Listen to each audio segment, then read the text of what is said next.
Yeah, let's do it. All right. Hey, welcome to the Hoosier Shooting Academy podcast, A Step Above. What we're trying to do is give you advice and some thoughts and opinions from professionals and people that have been to where you want to go. And today I have Jhared Simpson. I'm not going to lie, this is my first time ever meeting you in person. I don't know much about Jhared. I know he was with the Fever. I know he's a wealth of knowledge, and we're going to dig into that. And hopefully you guys are taking notes because we're going to say some good stuff here. So, Jhared, without further ado, I want you to jump in. I want you to talk about yourself. Where were you born? Where were you raised? Your playing experience, coaching experience, and where you're at now. Okay, nice. Yeah, going way back. Well, I was born in Alabama actually, but I grew up in Milwaukee. Okay. So I'm a Midwest kid. I played Division II ball actually in West Virginia, called Wheeling Jesuit University, now called Wheeling University. Yep. And I have a good friend that worked there. oh, nice. Yeah. Nice. Yeah, UND now. Okay, cool. Yeah, did that for 4 years. Was there, graduated, and then actually got an internship with the Indiana Pacers. Going back, my head coach used to be the assistant for Jim O'Brien, and Jim O'Brien got the head job in 2007 with Granger. Yep, with the Pacers, and brought out his old head coach, who was my head coach at Wheeling Jesuit University, and he ended up bringing me out as an internship. So I was in the video room breaking down film and just absolutely fell in love with the pro game. Yeah. So the program was great. Did that for 2 years. Actually went back to school, back to Jesuit, did my GA where I started really coaching, and loved it. Fell in love with coaching. Actually got an opportunity to come back to the Pacers under Frank Vogel, who's the head coach. Actually, we grew a relationship when I was an intern. So he got the head job, did the Eastern Conference playoffs, got knocked out by LeBron a couple times, which was tough. But did that and kind of been with the Pacers organization ever since then. So I moved on and went with Fort Wayne, with the Fort Wayne Mad Ants. And then I also just finished up, like you said, with the Indiana Fever. So all your coaching career has been professional. Yep. That's awesome, man. That's awesome. Yeah. Your main focus. So you went from the video room to player development. Is that correct? Yeah, we had a really small staff, so I was kind of video and player development at the same time. Can you talk about how those two correlate? Like, what were you looking at in the video room? What were you looking at to translate? And this is a lot of young coaches, and I tell this to people: watch video. And I tell kids, I try to give a case study. So, for example, you see my body size. I'm 6'2", I'm big, but I'm not going to be John Morant. Mm-hmm. But I could be Luka Doncic. Mm-hmm. Like, you can still move. So I want people to still, like, hey, don't look at Allen Iverson. That's not your skill set. Don't look at Steve Nash. But, look at someone like an Alonzo Mourning. And so those video guys and those young players, you can steal stuff for them. Yeah. But talk about a situation where you saw something on the video, A, that you liked, and B, that you didn't like, and how they correlated, and what did you do to fix that? Well, being a video guy allows you to kind of learn without any consequence, especially if you want to get into coaching. So you're back there kind of getting your bachelor's degree in pro basketball. It's kind of how I like to look at it. So I learned a lot. I watched a ton of film. I learned the league. I learned guys. We were breaking down all the film and giving it to the coaches and also helping write scouting reports. So I knew the league really well. So being able to compare certain guys' skill sets to others was big. Had a great relationship with Paul George. And one of the things, he had some of the greatest feet. So he can get his feet down really quick. So we would watch some things on Reggie Miller. Somebody else who could shoot the ball well off pin downs and getting their feet set. So you can kind of see some things that corresponded or correlated that you can apply from one player to another, for sure. Breaking down film, watching film, and kind of learning the game that way. Now, I'm going to shift gears a little bit, and it's going to get a little negative, but we're staying as nameless as possible. But could you talk about any failures that you may have had, being that, like, oh, I saw this, I tried to bring it to a player, and that didn't fit in his game, and talk about, like, everybody wants to be Kyrie Irving, and then you try to give Paul George Kyrie's package, and those body types don't match up. Did you ever have anything like that? Not pro to pro, because a lot of those guys can pick up things pretty quick, but I have started some skill development things with a younger player that maybe they weren't ready for. Okay. You got to build a great foundation and get your fundamentals right first before you get to a lot of these higher, more advanced skill moves. So me being with pros, I have to kind of back up what I teach so I can get the foundation right when I work with people who aren't at that level quite yet. I want to dig into that. And instead of, and I get a lot of people, fundamentals. Describe the fundamentals, like specifically what fundamentals I know what you're talking about, but what are other people that don't know the word fundamentals? Well, what age group you talking about? You could talk about it all. You could pick one. You could pick one. I would say a big.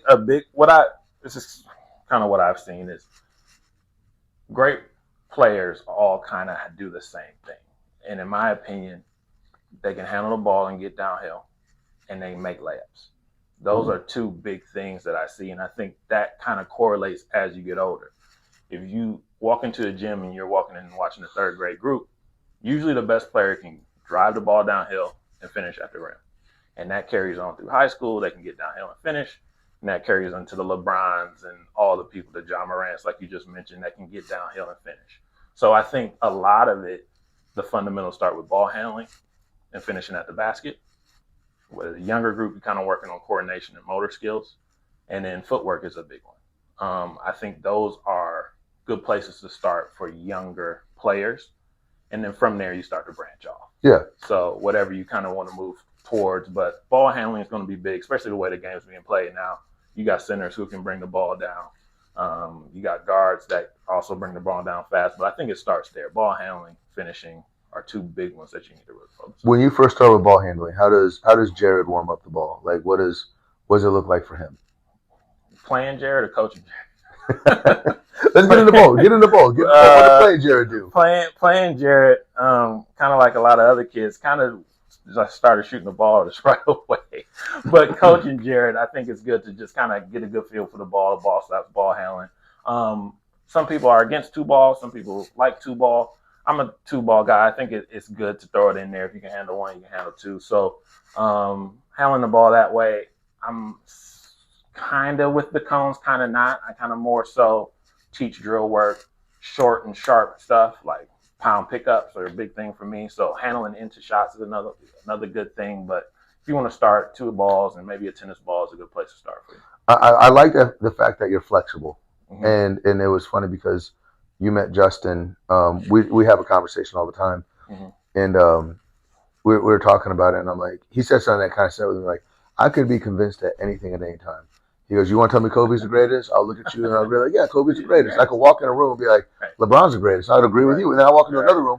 And so the flexibility of like, I like how open you are because, and this is, I'm going to throw some shade at myself. I'm a two ball guy. Like if you go to Vegas and you see me do a clinic, you say, I bet he starts with two ball. You win your money back every time. It's just the way it's ingrained in me. I know myself and it's not good.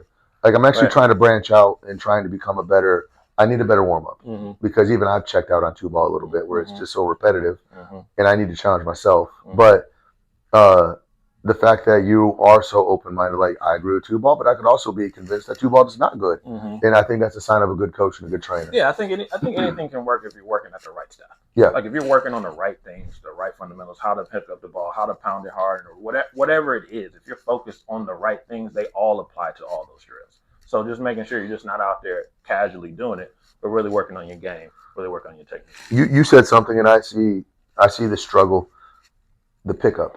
I call it a dirty pickup and a clean pickup. And I rumored that I stole that from Paul George. And so if there's a correlation there, I totally stole it from him. But a dirty pickup is a flat wrist, boom, here. What are the signs? What are you looking for exactly on a clean pickup? Well, how I like to explain it is like you want a good pass from your teammate. Ooh. And how you pick up the ball is how you passing the ball to yourself to get into a shot. So I don't want to pick it up just anywhere and bring it across my body, but picking it up clean, bringing the ball to where I like it to my shot pocket is huge.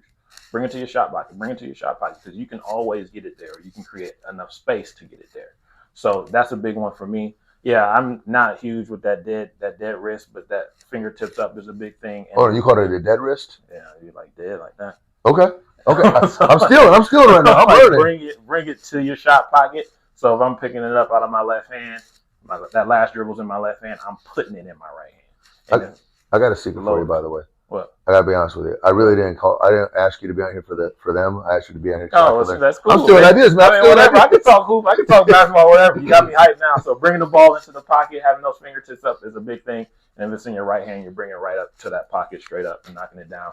But yeah, that pickup is huge. That pickup is huge. So I'll do a lot of stuff where the ball handling into that pickup is kind of the second part to the warm up. Yeah, getting into that shot. And this is a quote that I found, and I've manipulated it to my own. Mm-hmm. But Bruce Lee said, "I don't fear the man with 10,000 kicks. I fear the man's taking the same kick 10,000 times." Mm-hmm. And I tell the boys, I don't fear a boy that's taking 10,000 shots. Mm-hmm. I fear the boy that's taking the same shot 10,000 times. Right. And if you have different pickups, you have different shots, mm-hmm. and so you can correlate the same shot every single time to make it more efficient. So yeah, for sure. It's not, it's about mastery. So you want to master that thing. I see a lot of kids that work on something until they get it right, but you want to work on something to where you can't get it wrong. So working on that over and over and over again until it becomes who you are and what you do, and you can knock it down with your eyes closed. That's a big thing. And you see a lot of people, though, start to check out around that mastery start part. That's normally where the goods fall off from becoming great. Would you agree? 100%. 100%. They think that that's the roof and they can't get any better because they finally got it. But no, it's a whole nother level to that skill set. And you could tell me I'm wrong on this, but in the pros, like they're focusing on that mastery. Like I heard something. It was simple drills pay the bills, and you think that as a parent coming in and you would watch, Halliburton warm up. Oh, he's probably going between the legs, doing all this, doing all that. I got to watch Ray Allen warm up one time. He shot for an hour and a half before he took his first three. Yeah. It was the most boring workout I've ever seen in my life. Like I'm just like, yeah. That's it. I mean, that's it. That's the great of the greats, the 1%.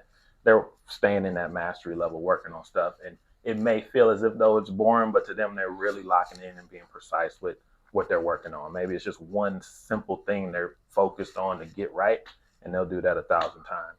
And talking about the human nature of starting to check out a little bit, and it's a two-headed question of the player and what do they do, but then also as a coach, what do you do to challenge them to kind of what are your thoughts on pushing them to mastery, if that makes sense, when they start to check out, or do they? Yeah. Growth comes when you're uncomfortable. Yeah. So you got to keep it fresh for them, even though you may still be working on the same thing.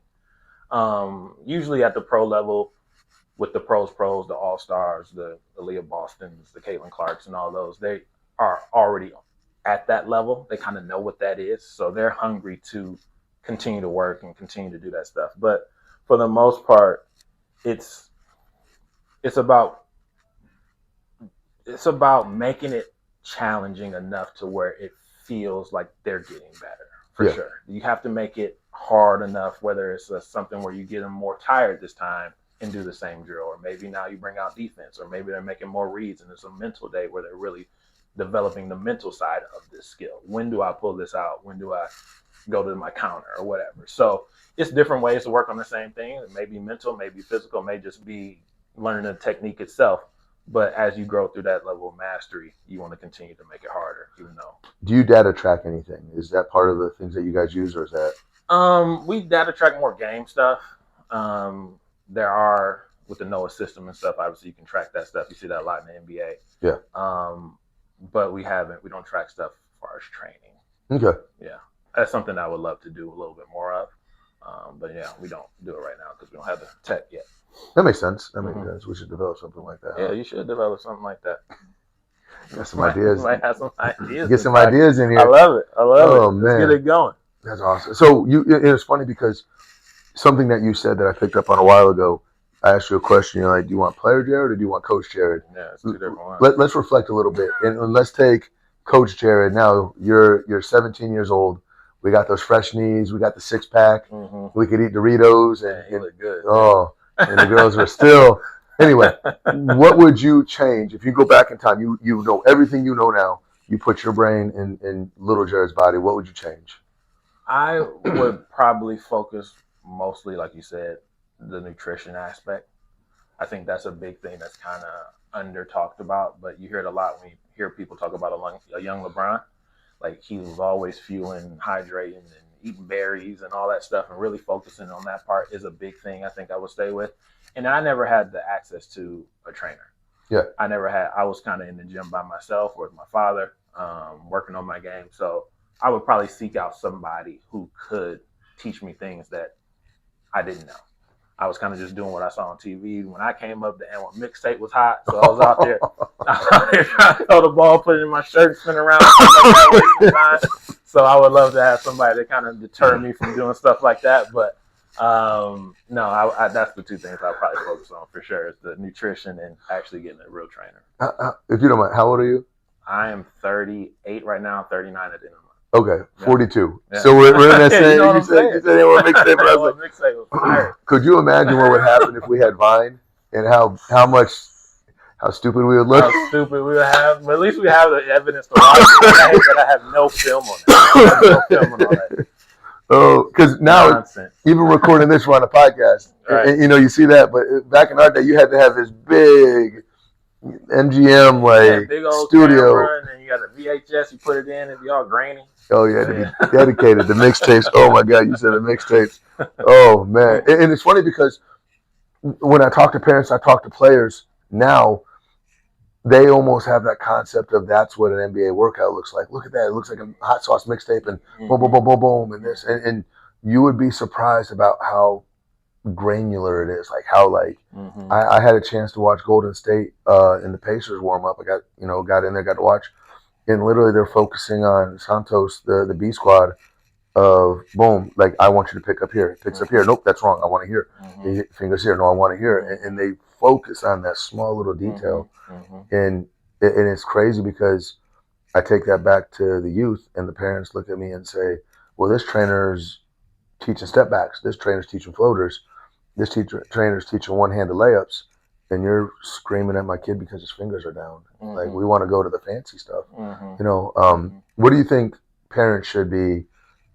What are the red flags for player development? If I'm a trainer, if I'm a parent looking at a trainer, what are some of the red flags that you would potentially see of like, no, we don't do that. We do this. I feel like a big one is like, it doesn't need to be that fancy. Like, you don't need a ton of cones, a ton of balls and throwing them at each other and doing things like that. I think that's a red flag for me because the game at its core is pretty simple.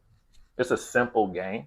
Draw two, kick, knock it down. That's really what we're looking for. That's pretty much what it is. Create advantage, keep the advantage, and look to score. So when you talk to the people who have been there and done that, they will kind of reiterate the same thing. Like it's a simple game if you make it simple. So if you are a one-on-one player, maybe that's some things you can work on if you've already mastered a lot of the other stuff, or at least are working on the other things, and you can add that to your game. But for me, that's somewhat of a red flag because I think at the age you're talking about, you want to set a really good foundation. That foundation is big, where we talked about the fundamentals earlier. That's a big part. And all those small granular things play more of a part down the line. So if we can learn that earlier and get that as a base, you can go on and do a lot of amazing things from there. But I think when you start young, you're at 3rd, 4th, 5th, 6th grade, you kind of want to keep it as fundamental as possible. And keep it fun. You got to keep it fun. You know?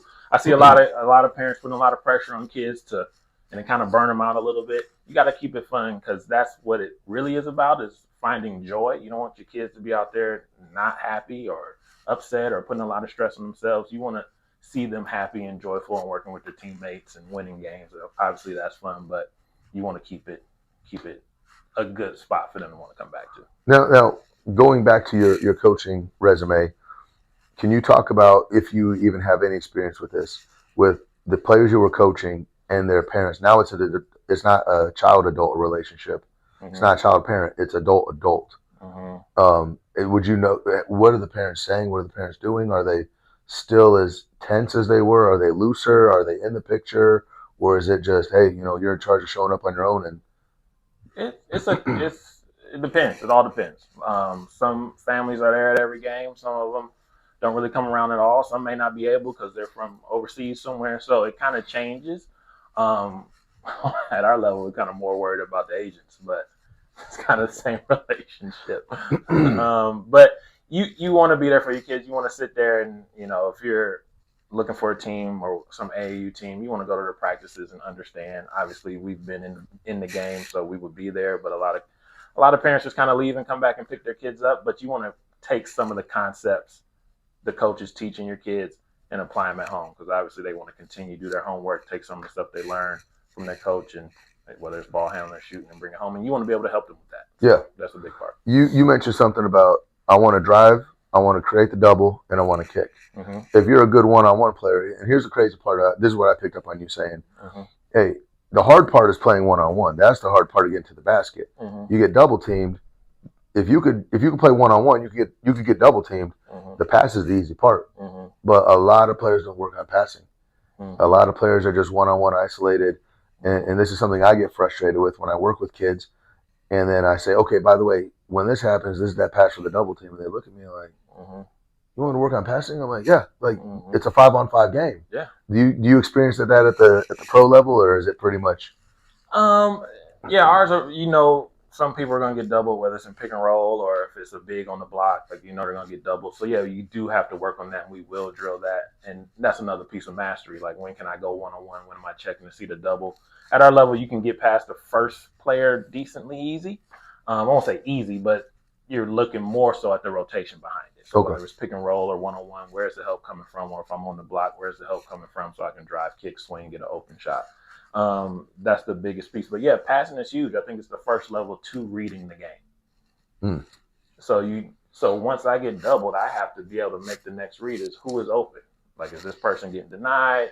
Should I be looking inside? Am I looking behind? I'm looking behind the defense to see, because it's a 2-on-1 or a 3-on-2 on that backside. So I got to be able to hit that open player and have them make the plays for sure. So I know in middle school, basically you only have the same read's going to be there every single time. Mm-hmm. If I get the ball in the post, I know that dig is coming or not digging. It's going to be there the entire time. Mm-hmm. I would say in high school, there's probably 2 reads for everything. For example, pick and roll. Mm-hmm. You're going to have option A, which for us, it was an over-under. So we went over and then under. And then we had another one where we switched. Those were the 2 main ones that we focused on. Mm-hmm. And in the NBA, how many reads do you have per action? Like, coming off a pick and roll for the WNBA and the NBA, mm-hmm. would you say you have 5 reads that are potentially there as far as action that you would have to go against? Does that make sense? Yeah, it's a lot. Even though it's a simple game, it is a lot going on. So, yeah. Like, in a pick and roll, where's the screen set? Are they going to go under that? Yeah, then it's an automatic rescreen. You get downhill. And then a lot of the pick and roll starts with the ball handler looking to be aggressive first. Like, you have to be the one to put the pressure on the defense because you got an advantage created for you on the pick and roll. So getting downhill, what I first read is, can I get downhill and attack this big? Oh, I can't. Is my roller there? If the roller's not there and they're helping, you got to tag and you got to skip. So I would say it's probably, how are you being guarded first? When you come off, what's the read after that? And make that simple pass. But you want to try to make it as simple as possible. Yeah. As simple as possible. And heavy reps, like 3-on-3 is good. Like playing 3-on-3 and understanding that at a small scale, because you can apply that to the 5-on-5. That makes that's deep right there. I mean, mm-hmm. And I just want players to understand that because I'm over here banging my head on the wall, especially with some parents where I'm like, this is good, this is good. Well, mm-hmm. That's just really simple. We need something more complicated. And it's like, it's a game of reads. It's not a game of, I know someone mentioned Anthony Davis, and I haven't done a case study on him, so this is not an educated comment as far as I'm concerned. But they're like, Anthony Davis only has 3 moves. He has the move that he wants, his turn and shoot. If you stop that, he has an up and under. And if you stop the up and under, he's going to come back and take the shot he wants. Mm-hmm. And it's like, it's simple, but he's one of the best in the game right now, and he only has 3 moves. Mm-hmm. But you don't need 500 different moves to go to. You don't. And that's what people don't understand is, and more so than the moves is when to use them.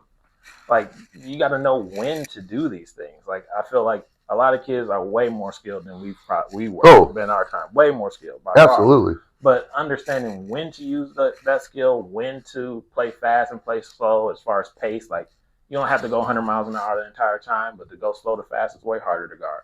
But then also just reading and understanding the game. I think the problem that I see is there's 7 games 1 week, and you might have practiced 1 time.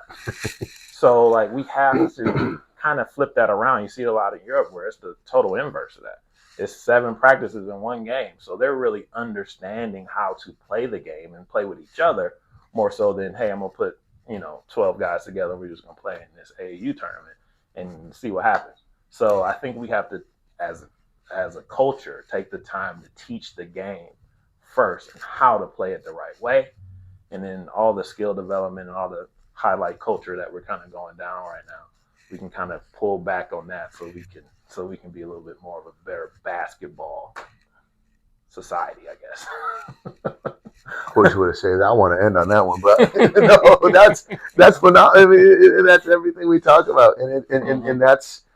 I mean, every coach is saying the same thing of like we just need to practice more, but at the same time, having educated practices and not just playing horse, playing knockout. Those games have their time, but if that's all you're doing in practice, you're not getting any better. Right. And you do have to have joy in the game. 100%. You have to have joy in the game. 100%. Switching gears a little bit, you and I have texted back and forth, and we've had conversations. You've mentioned some parents, and you said some good things in regards to parents. What would you recommend a parent do? What should be the role for a player in developing like anybody? If you're not a basketball person, but your child really likes basketball, I think doing your homework and finding what team to put them on. So like making sure you do your homework. How long has this coach been coaching? I think that's a big one. Has your coach, like I wouldn't be a great coach for a third grade AAU team because I don't work with third graders. So even though it may be attractive, like, oh, this guy worked with all these players and pros and blah, blah, blah, blah, blah, that might not be the best fit because I may be a little bit too far advanced. So understanding that, talking to the other families and coaches and other families and players and, doing your homework, asking like, how is he? Do you like it? Seeing where those players went on to go. I think you got to do your homework because the leadership drives the culture and drives the environment. So that's a huge thing. And making sure you're aligned with that. Like, are my goals for my kids line up with what this person can provide for my kid? I think that's a big one. Alignment is huge. So that'll be the main two things I would really focus on, doing your homework and making sure your goals are aligned with that coach. And from there, just kind of making sure you're involved. Like you want to be involved in some aspect because they're not going to be with the coach every day. They're going to be with you more times than not. So you can take those skills and lessons. You can learn something on your own and make sure you enforce that when they're working by themselves. I heard a saying the other day, you can't outcoach the house. You can't outcoach the parents. Right. And so it's so true that I've seen it happen where I make a really good progress on a parent, on a kid, and then they go home for a week and then they come back and they've just completely flipped. I'm like, what happened? Mom and dad got in them a little bit. For sure. And I think the coaches need to recruit the parents. Need to recruit the parents as well. Like, do your research on them because sometimes, like you said, you can't outcoach them. So you want to make sure you're getting your message reinforced and the kid is getting the same message at home as he is at the gym. Here's a concept. When you have an AAU tryout and everyone says, closed gym, I don't want anybody there. And tell me if I'm wrong with this, but would you encourage parents to be there just so you can kind of see that interaction during tryouts? I think so. I would want to be there. I would want to see what's going on. What am I about to pay for?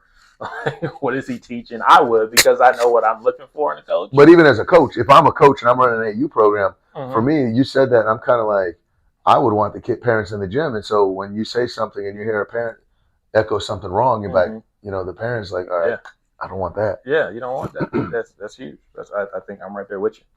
You talked about you didn't outright say it, but what are some of the green flags of a program that you said, these are 3 things that I would want from a program?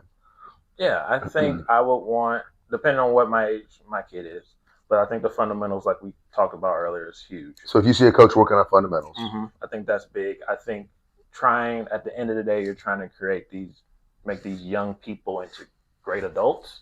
So if they're taking life lessons and learning things that apply to the game, I think that's big too, because we're here to create better people at the end of the day through sport. Not everybody's going to be a pro.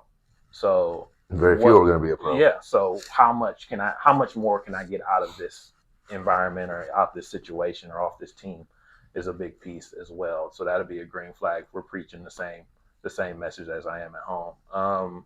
I don't have any kids, by the way, but this is what I would be looking for. Yeah. Outside of that, what else would I be looking for? At the older ages, I would want to, if my kid is really into the competitive and we know we want to do this, I think putting them on the right team to get that exposure is big. I don't think it's as young as some people are thinking. A lot of college coaches aren't really looking at high school first like they used to. They got to recruit the portal. They got to recruit their own group. They got to recruit JUCO. Like all these things are starting to be first before the high school kid.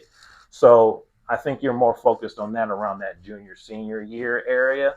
Like I want to be on the right team, get the right exposure, if that's what you're looking for. Yeah. So putting them on the teams that do a lot more traveling and go around and get in front of those big coaches, I think it will be big if that's what we want to do as a family. This is interesting because we're at an age where you played Division II. Mm-hmm. I'm not gonna lie, I wasn't good enough to play college. I loved it. Mm-hmm. And 6'2", decent shooter, terrible ball handler, tough defense though. I feel like you just shoot it. I feel like you're in the corner just knocking down shots. But here in Indiana, you throw a stick, you can hit 7 of us. Right. Like I ain't nothing special. That's true. 6'2", not a point guard, not quick. Like I make a great beer league corner guy. Right. Like I love it. And this is something though where you and I. When you committed to Division II, you were there 4 years. You might have a chance to jump to Division I, but nowadays, and this is me out of my black eye, I gave a player bad advice. I said, you have to go Division I or bust. And I got a couple calls from some people and said, hey, you're better off going NAIA or a Division II school and putting up 30 points and proving everybody wrong, and then getting that attention and say, hey, this guy can now jump levels, compared to before where you and I, once you go Division I, you go Division I. Once you're Division II, you're kind of cemented at that level. And now the advice is take an NAIA position, take a Division III, take a Division II point guard, get out there and play, because if you go Division I and you only average half a point a game or half a point the season, and then that's going to be your characterization the whole 4 years, you're not going to get in except your senior year, compared to, hey, this kid put up 20 at an NAIA, a Division II, now you start to recruit, and it's just a landslide that's different. And so going from the recruiter, would you be so quick to dismiss an NAIA school if you're a top guy? Or would you be more entertaining towards a division, maybe a lower Division I or a Division II? Not a top. Yeah. If you're a 5-star recruit, you're going wherever you want. But I think the most important thing is to go to a place where they want you as much as you want to go there. Okay. Like, so going somewhere where you're valued, I think is big. I think from that point, if you do make some noise and you play well, there will be other schools now with the transfer portal who are looking for people who have been there and done that. I actually just had this conversation with a parent not too long ago. So that coaches are looking, their job is to win, especially at the highest level. So they rather get someone who is talented, experienced at a level and showed and proved that they were successful than kind of getting somebody that nobody knows. So the landscape's changed. The landscape is totally different from when I came up. Absolutely. You transfer schools, you have to sit out here, like all that is done. So there is a little bit more of a thought process to it. But I think it starts with going to a school where you're going to be valued and where they really want you. And then from there, you can kind of make your decision, because you may fall in love with that school and stay there your whole career and get your education and move on. Or maybe you don't like it and you got an opportunity to go somewhere else. But I think the landscape has changed too much to give any concrete advice. But I think it starts with going where you want. And there's something to be said, though, because I know with the guys, I prefer 6th and 7th graders because they have a passion for the game. They're still on fire. I say run through the wall, and they're halfway through the wall before I even get my sentence out. And with the pros, it's more of a job. Like, and sometimes they have that fire. The good ones still maintain that fire and maintain that, but a job can kind of jade you a little bit of I own a business, and it's a business. Right. It is a business, and you're getting paid a lot of money in the NBA right now to just kind of be a role player, which is kind of just shocking. A lot of that money was reserved for D guys, and now a lot of people who aren't in the league left with like $90 million. That's a whole nother conversation. But it can become somewhat of a job for sure. It can feel like that for some people, and I think that's on us as coaches. As coaches, I think we need to create it. Like I said, I talk about the word joy a lot. Like, we got to create an environment where it is fun, because when it's fun, people want to learn, people want to be there, people want to be around each other. That's on us as coaches to not make it feel like that and not burn the kids out. Obviously, it's a lot of stress on us, but that's our job, is to make it fun for them. Yeah, that's all part of stress management. You have to. Right. And right. I remind people of this, especially people on my staff, of like, hey, pressure is a blessing. Not a lot of people have a chance to, 100%. not a lot of people have the chance to sit in the chairs you've sat in. Mm-hmm. And that pressure that you felt on your shoulders of everyone watching you is that's a 1% of the people get that 100%. opportunity. 1,000%. That's awesome, man. Jhared, I got one more question for you, and then we're out. Okay? Yeah. You wake up tomorrow, you're named the commissioner of basketball for the world, or at least for America, and you get to make one rule change right off the bat. You get to sign, hey, this is the new rule, and everybody has to follow it. I've had one person say 4-point line. I have had people say they should have a mechanical coach at every program to teach you how to run, jump, skip. Some people are limiting AAU games. What does Jhared Simpson say? This is the rule that I'm going to put in, and why? This is a little bit deep, but I would have somebody who is skilled in mental health on every staff. Ooh. It'd be a mandatory thing. I think we're in this culture now with social media and all the outside pressure and outside noise these kids are really dealing with at a young age. We need someone to kind of study it, understand it, and help guide our youth through it. I think that's a big piece because that kind of deters a lot of people from continuing to play or dealing with a lot of mental health issues or really putting a lot of stress on themselves. And like I said, this is to have fun and especially at a young age and be joyful and excited about playing. So I think for me, that'd be something that I would mandate. I would mandate that. Crazy. That's cool. That's a good one. That's an awesome one. So you're saying every program, every AAU program would have some mental health involvement in coach and someone to help. Now, would it be just players or would the coaches have to do coaches it too? Coaches too. Like, y'all understand how much stress we're under. Like, we're under a ton of, we got to go win and we got to figure it out, but we got to do it the right way so we don't make other people upset. But no, it'd be for everybody. I think we're all kind of facing this huge mental health crisis, which is kind of a buzzword right now, but I think it's something we need to take the time to really dig into and really understand that because it affects us both on and off the court. No, it's so true. It's so true. I mean, and I'm agreeing with everything you're saying. And it's different because I remember 10 years ago, I don't want to say I rip kids. I'm not a ripper. For me, if you rip me, I'm like, whatever, I don't care. But the second you put an arm around me and just talking to me, hey, Paul, I'm just let down. Yeah. Like, I'm like, you can't talk to me that way. Like, but, you just screamed at me across the court and it off your chest. Like, right. And so that's me as a person. And so the whole mental health of kids nowadays, I don't rip a whole lot. I'm a talker. I'm not a ripper. But I have kids just crying in my warm-up, like just tears. And I'm like, I remember 10 years ago that wasn't a thing. Like, I don't remember the last time I saw a kid cry, and it happens all the time. And but then also I look over and the parents are. I have 4 kids, and this is the parenting advice I live by. And if you ever have the opportunity to have kids, I always recommend this. Don't ever ask your kids to do something you wouldn't do yourself. And so I'm not gonna say I'm an Adonis and I got my 6-pack, but I work out and I try to take care of myself. I try to watch what I put in my mouth. But when I see this kid over here crying in tears, and then I see a parent over there that can't run a mile in 20 minutes, I'm kind of like, do you not see how you're not? If you have kids and you say, hey, do the 2-ball, and you get out there and you do it, I'm like, okay, Pops has got some skill. Like, let's do this. But holding your kid to the same standard and the mental health you just said, it just opened up a whole. Yeah, it's a serious thing, man. Like, I think a lot, and which I might have opened a can of worms here, but let's hear it. A lot of parents who haven't played live vicariously through their kids, and with that, they're coming at the game from this place of they didn't have that opportunity or they weren't good enough, and they're really like dumping that on their kids and adding that stress to their kid. When in actuality, that shouldn't be the case. Like, you're there to support and be excited. Like, yeah, you want them to do well, and obviously you are paying a lot of money. Like, I get all that. But like, it goes back to what are your values? What are you trying to get out of it? And are you aligned with the coach? Like, I think that all kind of plays a part, but we're dumping all this pressure, this added pressure, and all your kids want to do is make you proud. Yeah. Like, that's all I wanted to ever do for my father, for my mother, whatever. It's just to make them proud. So they already feel that, or at least most of them do. They already feel that. So to add it on top kind of makes it tough. And maybe you got to come up with some type of system within your household to not make it always about basketball or make it always about the sport. But it's a lot of pressure on these kids. And then you get the outside, like I said, this highlight culture. like just recording these kids all the time, and oh, you got dunked on. Like now you got people not making the right rotations when they know the rotation because they don't get dunked on because it's gonna be all over social media that night. And you may do it right. You may do it right 9 times.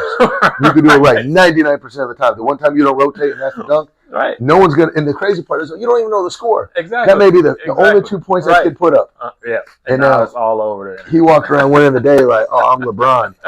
And it's crazy because in the same thing, I played football in high school and I played basketball and I did a lot of other sports. And I love watching. I love sitting around my family on Thanksgiving and Christmas. Mm-hmm. Well, because now Christmas Day falls on Christmas. That's a whole other conversation. It's blasphemy. But like I see, oh well, why can't you catch that pass? That's the easiest pass. I could have caught that pass. Mm-hmm. As everyone has their wine in their hand and like, well, that guy has a 360-pound lineman chasing him down. Right. Like that is not an easy pass. Right. Like, and are you familiar with Dunning-Kruger? I'm not. So it's a study that says when you can look at something and say that's simple, you don't understand it. Mm. And this is a life advice that a lot of people take from me. And you hear me if you step in here, you'll hear me say it. If you start off a conversation with all you got to do is automatically check out. Mm. All you got to do is catch the ball. All you got to do is rebound. Mm-hmm. And for me as a trainer, well, all you got to do is just teach your kids how to dribble. Oh, that's all I got to do. I don't have to maintain a relationship. I don't have to maintain intensity. I don't have to watch my language. I have to think the right thing to say. I have to think the wrong thing to say and not say that. Like there's so many things going on in your head. And so, for example, prime example of Curry, you see Curry shoot and you look at that and everything's like, oh, that's simple. That's simple. Look at it. That's simple. And then you being on the side that you on and me being on the side that I'm on, I'm like, that's complicated. That's probably the most complicated shot you'll ever see because it's so simple. Right. And so the parents don't understand, well, Steph Curry hit this corner 3 fadeaway. Ray Allen hit that corner 3 fadeaway to win a championship.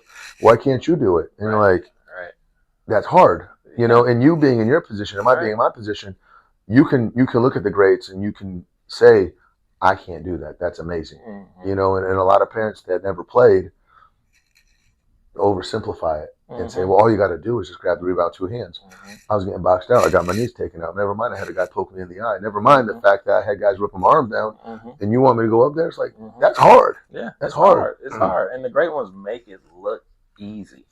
That's the thing. But how much time and how much effort did they put into that you don't see to make that look easy? Like I worked with Lexi Hall her entire career thus far.